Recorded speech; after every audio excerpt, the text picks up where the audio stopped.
Hi, folks. This is John with Remodeling Wizards of Maryland. I'm here today to talk with you about what you should expect to invest when you remodel your kitchen. Now, we have sold kitchens over the years anywhere from $8,000 on the low end to $100,000 on the upper end. The average kitchen, typical kitchen that we remodel, runs anywhere from $25,000 to $45,000. Now, why is one kitchen 25, the other kitchen is 45? A lot of it has to do with things like, are you going to remove walls? Are you going to move walls or add walls? Are you going to be adding electricity? Or are you going to use the electric that's already there? Are you going to be relocating your plumbing, your sink, your dishwasher? Are you going to be adding any plumbing?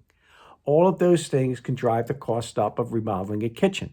The most basic kitchen, the simplest form of a kitchen, is to leave everything exactly where it is, replace the cabinets, replace the top, do some work to the floor, and paint. That's a basic kitchen. So there's lots of things that you need to consider before you remodel a kitchen. But this should give you some idea of what to expect to spend when you do a remodeling project in your kitchen. If you want to get a quote, we can actually give you an estimate right over the phone. Just contact us and I'd be happy to help you out. Take care.